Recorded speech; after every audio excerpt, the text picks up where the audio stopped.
Salut à tous. Décidément, l'année 2020 aurait été pourrie jusqu'au bout. Il y a eu bien évidemment la pandémie qui a perduré depuis bientôt presque un an. Et c'est à cause de ça que depuis mars dernier, on a eu droit à 2 confinements. On va pas tarder à voir le troisième, ils l'ont pas encore annoncé, mais je pense que ça va se passer. Mais à côté de ça, il y a encore des choses tout aussi graves. De grosses explosions et de gros incendies ont eu lieu. Des Afro-Américains ont été tués suite à des violences policières. On séquestre les jeunes filles pour laisser leur corps sans vie.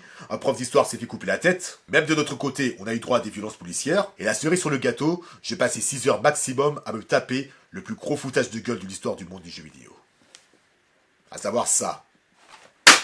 Mais bon, essayons plutôt de voir le bon côté des choses, voulez-vous? Parce que certes, la pandémie nous a imposé de tas de choses, à savoir le confinement, qui je vais pas vous mentir, parfois ça fait du bien, mais au bout d'un moment, 2-3 mois, c'est trop. Les couvre-feux entre 20h et 6h, ou 7h, je sais plus. La fermeture des bars et restaurants, des salles de sport. Encore que, on peut très bien faire du sport chez soi ou bien dehors, mais ce n'est pas aussi optimisé qu'en salle. Et bien entendu, celui qui est en rapport avec cette chaîne, les salles de cinéma, eh bien, ça nous a pas empêché de dévorer des films. Puisque pendant une courte période, de juin jusqu'en octobre, les salles ont réouvert. Et d'un autre côté, il y a les plateformes de streaming, qui nous ont permis de voir des exclusivités qui, je ne vais pas me mentir, auraient dû avoir leur place dans une salle. Mais bon, malheureusement, il en est autrement. Pour tout vous dire, je n'ai pas vu autant de films que l'année dernière. C'est pas qu'il y avait moins de choix, bien au contraire, puisque malgré la pandémie, ça nous a pas empêché de voir des films à l'affiche. Mais bon, moi perso, la plupart du temps, je me suis tapé que des anciens films, de la raison pour laquelle, depuis mars ou avril, j'ai pris la décision de faire des rétrocritiques. Comme pour Moonwalker, Joe Black, The Warriors, Chantons sous la pluie. Mais bon, je vous parle de tout ça, mais je m'égare. Comme de coutume, et à chaque fin d'année,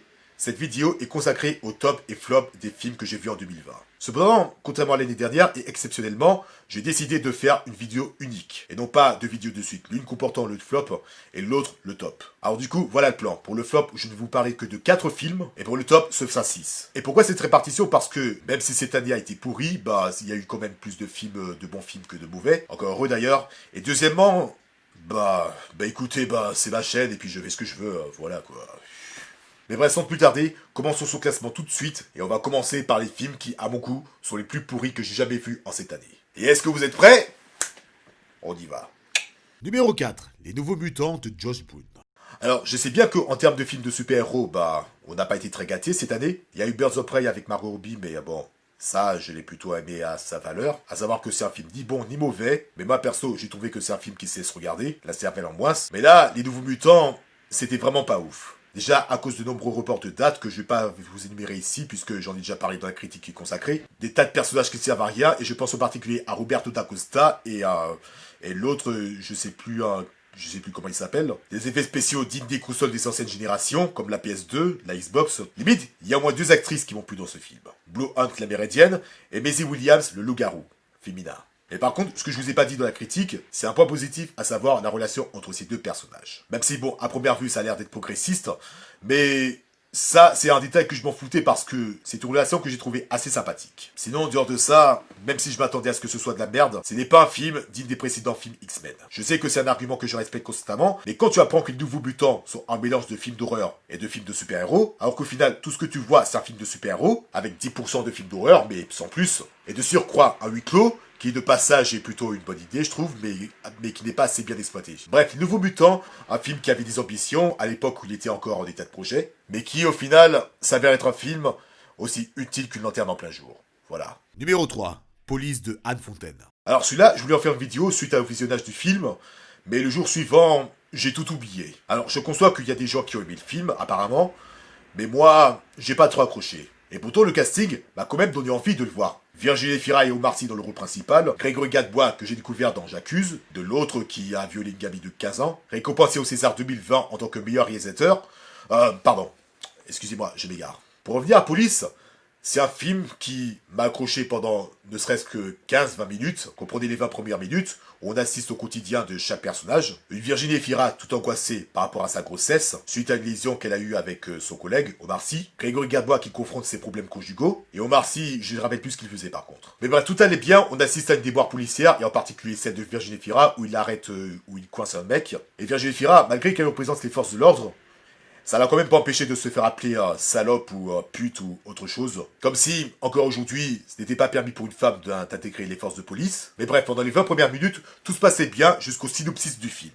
À savoir, l'escorte du réfugié politique. À partir de ce moment-là, putain, mais c'était épouvantable. Au point où même le personnage de Virginie Fira et même d'Omar Sy m'ont complètement agacé. Non seulement ça, mais en plus, c'est horriblement long. La plupart du temps, on voit l'expression des trois policiers sans expression, je dirais, qui passent leur temps à s'interroger pour savoir s'ils libèrent le prisonnier ou non, puisque là où il va, c'est son pays originel, et dans ce même pays, il pourrait se faire exécuter, ce qui explique la désapprobation de Virginie par rapport à l'ordre qu'on lui a donné. Mais voilà quoi, c'est long, le prisonnier ne sait même pas ce qu'il veut, puisque au départ, il voulait pas aller à l'aéroport. Au moment où Omar Sy et Virginie se cachent dans les bois, pour lui laisser une chance de s'échapper, sachant les destins funestes qui l'attend, le prisonnier il a rien foutu, il a préféré rester dans la voiture, et au moment où ils arrivent à l'aéroport, le mec là du genre, mais non, non, mais je veux pas y aller, laissez-moi partir. Putain, mais c'était tendu, mais c'est pas possible. Bref, ce film, à mon avis, aurait été un peu plus digeste.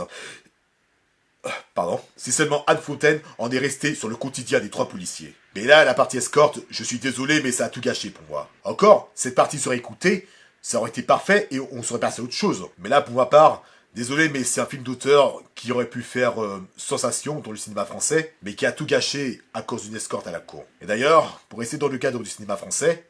Numéro 2. Adorable de Solence Circurel. Oui, Adorable de Solence Circurel. Oh là là là là là là là là là là là. Putain, mais c'est une catastrophe ce film. C'est pas que je m'attendais à une comédie de ouf, mais bon, je sais pas, les scènes et les personnages et tout, bon...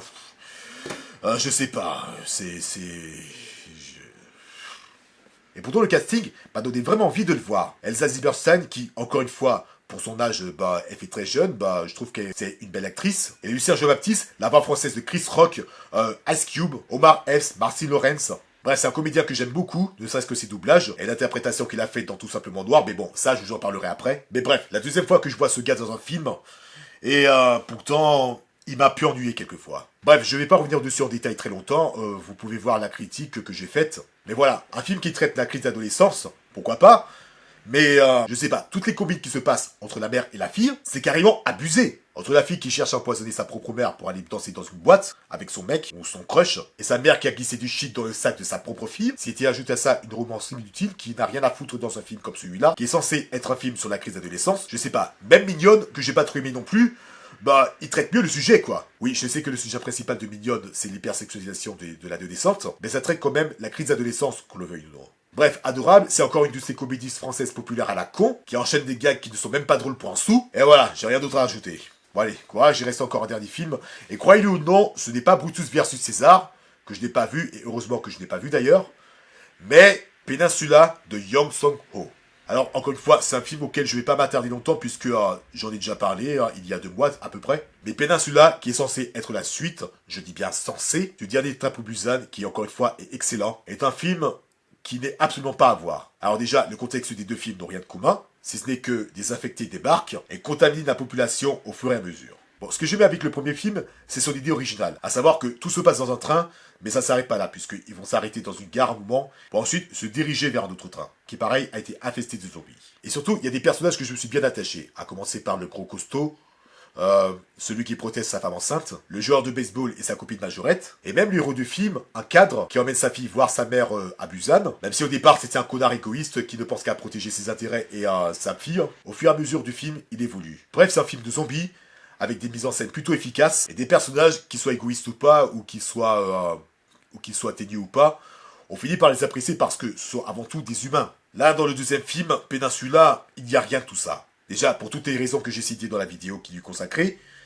Mais en plus de ça, ce que je vous ai pas dit, c'est qu'il y a des effets spéciaux que je qualifierais de bizarres. Comme par exemple, il y a une scène où tu vois je sais pas, mais je crois que c'était les escaliers ou un immeuble. D'un côté, tu vois le héros du film, soit un soldat, et de l'autre côté, c'est l'édifice en question, vitré, mais on arrive quand même à voir les infectés à travers cette vitre. Genre, ça veut dire quoi? Que le héros est capable de voir des zombies à travers des vitres, et ce, malgré qu'il fasse nuit en plus. Bref, non seulement il y a eu ce détail, mais en plus, c'est pas vraiment un film d'horreur à proprement parler. C'est juste un film de zombies bourrin, avec des personnages guignolesques, dont aucun spectateur en a quelque chose à foutre, un travail de lumière complètement bâclé. Enfin bref, ce film, Peninsula, c'est un film à éviter, à n'importe quel prix. Et encore une fois, tenez-vous-en au premier opus, qui certes n'est pas parfait, mais au moins, ne serait-ce que par son scénario, sa manière de mettre en scène, c'est un film qui vaut vraiment le détour et qui fait partie de ces films qui fait honneur au cinéma coréen, avec la filmographie de Bong Joon-ho, qui encore aujourd'hui je n'ai pas fini de découvrir. Mais soyez-en sûrs que dès que j'en veux rien, je ne manquerai pas de faire une critique dessus. Et voilà, c'en est tout pour cette flop de films 2020. Maintenant, on va s'attaquer direct au top 6 des films 2020. À commencer par... Numéro 6, Jojo Rabbit de Taika Waititi. Alors ce qu'il faut savoir, c'est que ce film, Jojo Rabbit, ça a été mon premier coup de cœur de l'année. Même si bon, il y a quand même eu 1917, mais bon, il m'a pas autant marqué que Jojo Rabbit. Ce que j'aime bien avec ce film, c'est que déjà, bon, le réalisateur, c'est le même que celui de Thor Ragnarok. Il a même fait un épisode de Mandalorian, que je vous en parlerai bientôt puisque je n'ai pas encore fini cette série. Mais je peux déjà vous garantir que c'est une putain de série. Ensuite, un casting dont 80% bien inconnu, mais pourtant, ils ont fait le taf. Le gamin qui a joué Jojo, je me rappelle plus son nom, mais il a été vraiment incroyable. Pareil pour Taika Waititi dans le rôle d'Hitler. Mais mes préférés, évidemment, c'est Scarlett Johansson et Elsa. Ce que j'aime avec ce film, c'est la remise en question de Jojo à propos de l'idéologie nazie, suite à la rencontre brutale d'Elsa, les scènes des fausses lettres et du carnet illustré, la fois où la mère de Jojo se déguise en son mari, disparu, la fois où une brigade d'intervention a fouillé la maison de Jojo afin d'y débusquer une certaine juive, en vain. Et la partie qui m'a fait le plus marrer, même si j'ai pas ri tout au long du film, c'est au tout début, quand Jojo Hitler n'arrêtait pas de se répéter en s'écriant Heil Hitler! Heil Hitler! Heil Hitler! Ooh, that's it, you got it! Heil Hitler! Have a great day! Heil Hitler! You're gonna be... Bref, Jojo Rabbit, même si j'ai pas rigolé tout au long du film, ça reste quand même un gros coup de cœur pour moi. Numéro 5, La dernière vie de Simon de Léo Kerman. Alors celui-là, pareil, c'est un film dont je n'ai pas encore traité, mais il fallait quand même que je vous en parle. Parce qu'il est très rare qu'un film me fasse verser des larmes. Mais littéralement. Alors à la base, ce film est sorti en 2019, notamment lors des festivals, et en salle, il est sorti en février 2020. Et si je me suis intéressé, c'est notamment grâce à la présence d'une comédienne, que j'affectionne d'ailleurs, répondant au nom de Camille Clarisse. Une comédienne que j'ai découverte dans une création originale YouTube, Les Emmerdeurs, produite par le collectif Golden Moustache. Déjà que je l'ai adorée dans le rôle de Lorraine, mais en plus dans ce film, elle a été aussi convaincante. Mais avant de vous dire pourquoi, comme de coutume, permettez-moi de vous dire de quoi il en retourne dans ce film. Alors en gros, c'est l'histoire de Simon, un jeune garçon de 8 ans, qui possède le pouvoir de se changer en n'importe quelle personne qu'il touche. Et voilà, c'est ça le synopsis du film, donc je peux pas vous en dire plus, sans quoi je vais vous spoiler à fond ce film. Comme vous l'avez sans doute compris, il s'agit là d'un film fantastique, un registre assez rarement employé pour le cinéma français. Et par contre, ne vous attendez pas à voir des effets spéciaux à outrance, parce que la seule chose qu'il y a de magique, c'est le pouvoir de Simon. Et c'est la seule partie fantastique de ce film, et moi perso, ça me convient. Le scénario est très prenant, c'est vraiment très triste parce que à plusieurs reprises, je vous assure, j'avais une larme qui coulait. À la sortie de la séance, sur le chemin du retour, je vous assure, j'étais à deux doigts de craquer quoi. Tellement l'histoire est émouvante, très triste, mais dans le fond, je trouve que c'est une très belle histoire. Les acteurs jouent très bien, Benjamin Voisin, le héros du film, il a fait du bon taf, à savoir que quelquefois son personnage m'agace, mais il y a tout de même une raison de le faire. Et encore une fois, et je suis désolé, c'est peut-être le fanboy qui parle en moi, mais Camille Clarisse, elle enterre tous les autres acteurs. J'ai bien aimé comment elle a géré ses émotions, les conditions du personnage qu'elle interprète, son jeu, sa voix. Bref, une comédienne que j'apprécie beaucoup, qui s'investit dans chaque rôle qu'elle interprète. Et moi, j'ai vraiment envie d'en voir plus. Et voilà quoi, je pense que j'ai rien d'autre à rajouter, sinon je risquerais de spoiler à fond le film. Je crois qu'il est disponible sur YouTube, à l'achat peut-être. Donc si vous avez l'occasion, vous pouvez l'acheter ou le louer, en fonction de vos besoins. Je ne sais pas si ce film est sorti en DVD, en tout cas je l'espère. Et si jamais vous avez la chance d'avoir la dernière vie de Simon sous la main, eh bien, regardez-le tout simplement et puis dites-moi ce que vous en pensez dans les commentaires. Voilà. Numéro 4, Lupin the Third, The First de Takashi Yamazaki. Alors, celle-là, je voulais la faire courte, parce que je pense que je vous ai déjà tout dit dans la critique qui est consacrée à Lupin Sensei, notamment le film qui est sorti en octobre dernier. Mais ce film, j'ai vraiment hâte que le DVD sorte. Vous le savez sûrement déjà, mais en tant que fan d'Edgar de la Cambriole, la version française de Lupin 3, je vais pas vous le cacher, j'ai adoré ce film. On retrouve tout ce qui a fait le sel de la seconde saison, à savoir l'humour, les cascades, aussi loufoques que dangereuses. Les personnages habituels comme Edgar, Fujiko, Barbara... Barbara c'est son nom dans la première VF du château de Cagliostro. Bref, Goemon, l'inspecteur Lacogne, et Laetitia, le personnage principal exclusif du film, qui à mon sens est très attachante. Sans oublier la composition du Yuji Ono, qui comme d'habitude est très sublime à entendre, avec les thèmes habituels réorchestrés, et un méchant, et je pense que je n'en ai pas parlé dans la critique originelle, qui a plutôt la classe je trouve. Mais bon, si je peux lui déceler un petit problème, mais genre un tout petit peu, c'est que c'est un brin trop fantastique pour un film d'Edgar de la Cambriole. Je sais que dans les séries, il y a eu Mamo, une espèce de sorcier, donc on peut pas dire que c'est une nouveauté, l'aspect fantastique. Mais bon, ça n'a aucune importance puisque de toute façon, ce film se laisse tout de même regarder facilement. Et puis voilà, je pense qu'il n'y a rien d'autre à ajouter. Donc si vous voulez en savoir plus, vous n'avez qu'à voir la critique, tout simplement. Et pareil, quand le DVD sortira, et si vous n'avez pas encore la chance de connaître Edgar de la Cambriole, soit vous commencez par ce film, Lupin the Third de First, soit mettez-vous-y à la série, tout simplement. Voilà. Qu'est-ce que je peux dire d'autre ? Numéro 3, Tout simplement noir de Jean-Pascal Zadi et John Wax. Ok, à partir de là, et c'est ça que j'aurais dû faire depuis Lupin, partez du principe que j'ai déjà parlé des films suivants dans d'autres vidéos, et si vous voulez en savoir plus sur ce que j'en ai pensé, eh bien, vous n'avez plus qu'à foncer dedans, et puis vous comprenez mon point de vue. Mais bon voilà, Tout simplement noir de Jean-Pascal Zadi, et tout simplement un film qui m'a vraiment surpris. Et surtout, c'est un des rares films de l'année, à cause de quoi j'ai failli suffoquer de rire. La dispute entre Zadi et Claudia Tagbo, la soirée chez Joey Star, le soir où en voiture ils ont failli avoir une contravention parce que le chauffeur était imbibé d'alcool, le casting qu'il a passé avec Mathieu Kossovitz, la partie avec Soprano, enfin non, je vais m'arrêter là parce que je vais tout vous raconter. Mais sachez en tout cas que dans 90% du film, je me suis bien fendu de la part comme pas possible, ma scène préférée bien évidemment de la scène où Jean-Baptiste gueule, il parle créole, il a même sorti un coup de là, afin de menacer Fabrice Eboué et Jean-Pascal Zadi par la même occasion. C'est certes cliché, c'est certes caricatural, mais putain, mais j'ai repassé cette scène au moins 5 fois, ça m'a fait vraiment rigoler, quoi. J'ai bien aimé aussi la discussion avec Razib Media, où ils débattent sur la façon d'organiser la marche. Parce que, rappelons-le, la marche est uniquement réservée aux Noirs, ce qui est communautariste, alors que Ramsey, lui, il tient vraiment à ce que tous les ethnies participent, puisqu'à un certain sens, les rebeux ainsi que les juifs poursuivent le même combat que les noirs. Attendez, 2 petites secondes parce qu'il y a un mec qui gueule dehors là, c'est insupportable. Ok, je crois qu'il s'est cassé, on peut poursuivre. Bref, je me répète, mais ce film, Tout simplement noir, est tout simplement une des meilleures comédies de l'année. À classer parmi les meilleures comédies françaises, à mon sens. Numéro 2, Soul de Pig Doctor. Soul est à mon sens un des meilleurs Pixar que j'ai jamais vu de ma vie. Il y a certainement d'autres qui sont meilleurs, comme par exemple Coco, et même Les Indestructibles, sans doute. Mais Soul, c'est vraiment un film d'animation qui m'a particulièrement touché. Pour toutes les raisons que j'ai évoquées dans la vidéo qu'il consacrait, il n'y a même pas une semaine. Bah tiens, pour la petite anecdote, il y avait un commentaire où il y avait un gars qui me disait que je ressemblais fortement au héros du film, Joe Gardner. Et c'est assez marrant parce que, hormis qu'on se ressemble physiquement, on a quand même quelques points communs, à savoir persévérer pour réaliser son rêve. Lui, c'est la musique, moi, c'est l'illustration. Quand il joue du piano, il est vraiment à fond, sans se soucier de quoi que ce soit. Bref, quand il joue, c'est toute sa personnalité qu'on aperçoit. Et ça, tout le monde le remarque. Et par contre, il y a peut-être un détail dont j'ai oublié de vous parler dans la vidéo, c'est le concept du moi. Souvenez-vous, dans l'au-delà, il y avait le You Seminar, une zone dans laquelle les personnalités se forgent, avant d'être intégrées dans le corps d'un nouveau-né. En temps normal, on aurait pensé que le moi se serait développé depuis notre naissance, mais d'après le film, peut-être que le moi n'est pas déterminé en fonction de l'évolution de l'être humain dans lequel la personnalité habite, mais le moi serait un prérequis. Par contre, je sais pas si j'ai été très clair. Enfin bref, le film a pour lui une vision conceptuelle de la personnalité, de l'âme, une conception de l'au-delà assez transparente, puisque dans le film, il n'y a ni paradis ni enfer, les âmes traversent la voie lactée et puis ils se transforment en entité, ou une étoile, ou simplement une forme de vie sur Terre, ou je sais pas ce que c'est. Bref, c'est un cycle dans lequel il ne faut pas tricher. Et ça, c'est quelque chose que Joe apprendra de lui-même. Donc voilà, Soul est un excellent Pixar, avec une musique jazz comme je l'aime, qui tient un concept très intéressant, et qui n'est pas vraiment en manque de rebondissements. Et encore une fois, ça me donne vraiment envie de m'intéresser aux autres Pixar. Et enfin, pour finir, numéro 1, La bonne épouse de Martha Provost.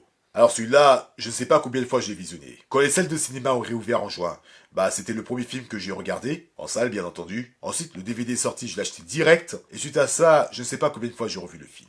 Tellement il était vraiment à se rouler par terre. La première chose que j'ai appréciée, c'est bien évidemment son contexte, puisque rappelons-le, le film se passe dans les années 60, on suit une année scolaire au sein d'une école ménagère, où l'on forme des jeunes filles à devenir de bonnes épouses. Alors ce que j'apprécie dans ce film, c'est que ça remet en question les conditions de la femme, sa liberté, son positionnement social. Puisque rappelons-le, Juliette, interprétée par Juliette Binoche, est la directrice de cette école, qui a réussi à s'affranchir du patriarcat parce que, 1, elle travaille, et 2, suite à la mort de son époux, elle peut avoir un compte en banque en son propre nom. Et bien évidemment, les personnages sont vraiment très appréciables. À commencer par Juliette Binoche qui franchement est vraiment très marrante dans ce film. Que ce soit au niveau de sa mimique, ses gestuels, son vocabulaire. Bref, Juliette Binoche est vraiment rayonnante dans ce film. On n'oublie évidemment pas la religieuse, interprétée par Noémie Lovski. Marie-Thérèse, voilà, c'est comme ça qu'elle s'appelle. Je regrette vraiment de ne pas avoir dit son nom dans la critique originelle. Elle a un vocabulaire, des punchlines, un caractère de cochon. Mais bon, c'est quand même un de mes personnages préférés.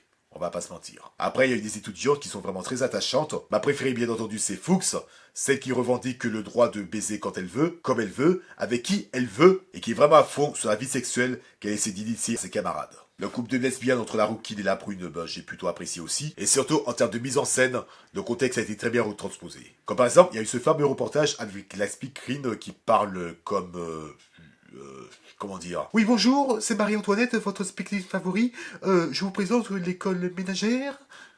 Ah non, je vais pas faire ça. Enfin bref, l'idée du reportage j'ai plutôt bien aimé. La coiffure de Fuchs qui lui donne un air assez rebelle, mais désinvolté, mais plutôt libre. D'ailleurs, il me rappelle un peu Brigitte Bardot dans sa jeunesse. Et quoi encore, le fameux mai 68. Et voilà quoi, je pense que j'ai déjà tout dit au sujet de ce film. Hormis la toute fin qui est vraiment too much. Mais moi, je la place à la première position parce que c'est un film qui encore aujourd'hui n'arrête pas de me faire rire, sans oublier le fétichisme des pieds de Martin Provost. Enfin, c'est pas aussi faux que Tarantino, mais bon, c'est mignon quand même. Voilà quoi, La Bonne Épouse est pour moi une excellente comédie féministe. Je sais qu'il y aura d'autres gens qui ne sont pas d'accord par rapport à la première position de mon classement. Il y a certainement d'autres films que j'ai ratés, comme par exemple Manque, Drunk, qui visiblement est vraiment excellent. Le cas Richard Jewell, et certainement d'autres films que j'ai ratés cette année. Mais en tout cas, rappelez-vous d'une chose. Tant que je n'ai pas vu les films en question, je peux pas émettre un jugement par rapport à ça. Et surtout, n'oubliez pas que c'est un classement subjectif, c'est pas forcément le vôtre, et le vôtre n'est pas forcément le mien non plus. En tout cas, voilà pour mon classement des tops et des flops de l'année 2020, donc j'espère que ça vous a plu. Encore une fois, l'année 2020 a été merdique jusqu'au bout, ça, je pense que tout le monde est d'accord. En espérant que 2021 rattrapera le coup, parce que ça manque vraiment cette époque lointaine où on pouvait tout se permettre, où on pouvait passer la Saint-Sylvestre avec ses potes, où on pouvait faire la bise sans se soucier de choper le corona. Bref, une chose est sûre, 2020 ne va pas manquer. Mais alors là, vraiment pas. Quoi qu'il en soit, merci à vous tous d'avoir regardé cette vidéo, donc franchement, moi j'ai pris beaucoup de plaisir à la faire. Je sais que c'est pas habituel de faire 2 classements en une seule vidéo, mais bon, c'est un exercice que je me suis laissé tenter de faire, et puis voilà quoi, je l'ai fait. En tout cas, si ce n'est pas encore fait, je vous invite à vous abonner à cette chaîne pour plus de contenu, à me suivre sur Instagram, à activer la cloche pour ne manquer aucune de mes vidéos, et on se retrouve l'année prochaine pour une nouvelle vidéo, une nouvelle critique. Surtout, prenez soin de vous, c'est très important. Donc voilà quoi, je pense que j'ai déjà tout dit, et je vous dis à la prochaine pour une prochaine vidéo, et d'ici là, comme d'habitude, mes chers amis, portez-vous bien. Ciao.